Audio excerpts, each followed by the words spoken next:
net migration fell by almost 50% in 2024 compared to the previous year, according to the Office for National Statistics. Hey guys, welcome back to my channel. My name is Fajira.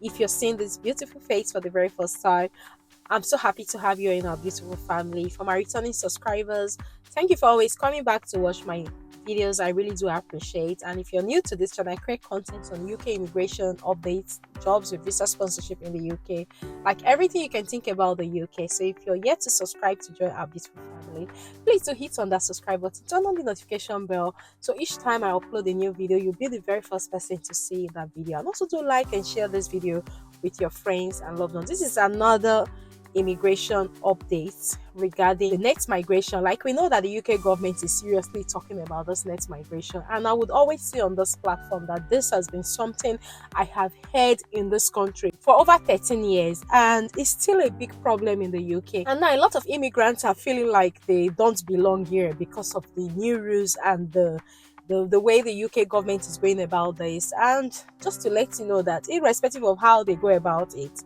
we still there here. Somebody wrote in my comment section that you guys should go back to your country, blah blah blah.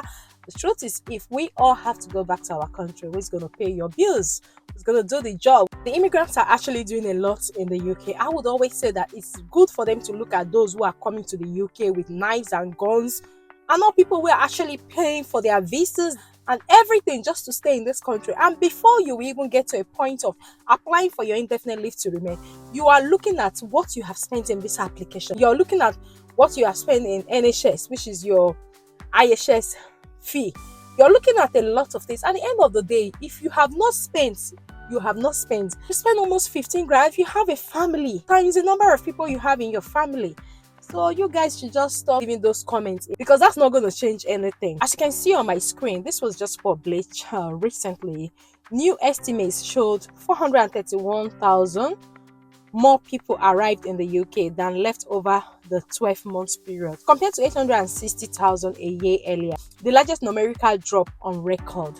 Yeah, what the Conservative Party started last year to stop dependence of care workers and also dependence of students coming to the UK has really helped, and the Labour Party has taken it up from there. The decrease was driven by declining numbers of people coming to work and study in the UK, following changes introduced by the previous Conservative government, and large number of people who arrived on study visas after COVID-19 pandemic restriction is leaving. There was also a large drop in the number of dependents accompanying people arriving in the UK on work and study visas, the ONS said.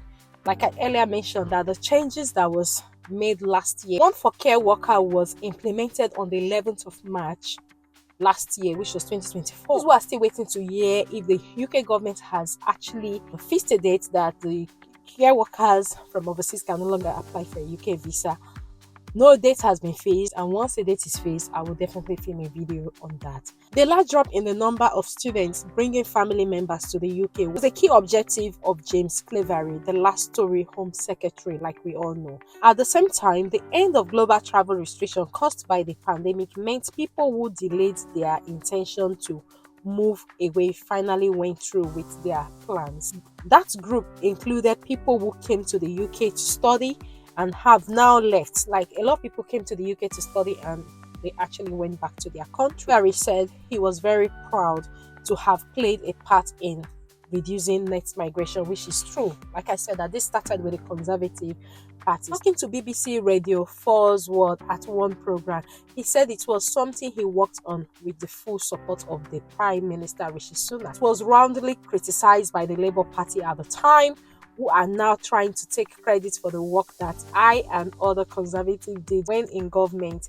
He said, like I always said this on this platform, that this started with the Conservative Party. The Labour has taken over from there. So separate data released on Thursday by the Home Office showed the number of asylum seekers being housed in hotels has fallen, which is one of the things the Labour Party are trying to put in place, but it's still higher than when Labour came to power last year. Home Office statistics show there were 32,345 asylum seekers living in taxpayer-funded hotels in March 2025, down from 38,079 in December 2024. So They are seeing some changes anyway. But you can imagine asylum seekers living in hotels, that these same people who are applying for visas are paying tax. The asylum seekers who are staying in these hotels, they are not even working to even be able to pay tax. The figure is far lower than the record of 58,636 under the last Conservative government in June 2023. However, it represents a 9% increase since Labour came to power. The number of asylum seekers in hotels was 29,585 in June 2024.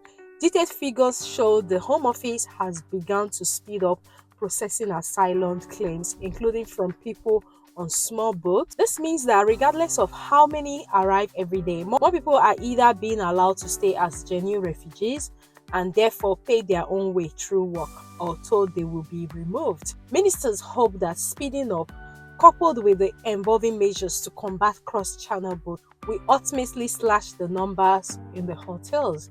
So on Thursday, which was just this last Thursday, the government highlighted Home Office data showing 29,867 people, including failed asylum seekers and foreign criminals, have been returned to their home country.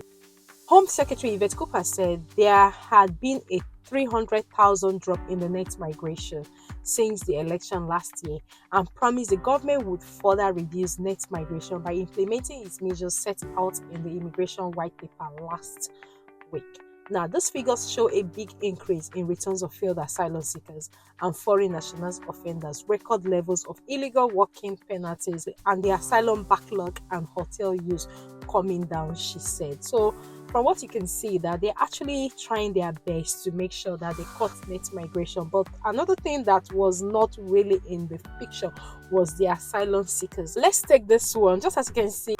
Meanwhile, several senior Conservative figures sought to take credit for the drop in the net migration. Shadow Home Secretary Chris Phillips said the decision taken by the last Conservative government have made these net migration figures have fallen enormously. But let me be honest, those steps are not enough. These numbers need to go down further.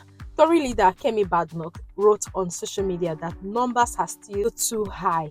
Responding to figures, Reform UK leader Nigel Farage wrote on X, not as high as the great Tory betrayer, but still disastrous. Like I said in my previous video, I said every party in the UK, they are thinking of how they can cut net migration. They use same consultants.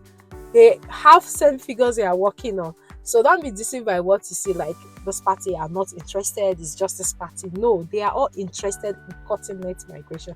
And for what it is, this is a new figure. But now they are really diving deep into asylum seekers. So I'll keep you guys updated. Any other updates I get, trust me, I'll come back and share with you. If you find this video helpful, please do like and share with your friends and loved ones. And also do subscribe and join our beautiful family if you're yet to do that. Until I see you in my next video, take care and have a lovely day. Thank you very much for watching. Bye bye for now.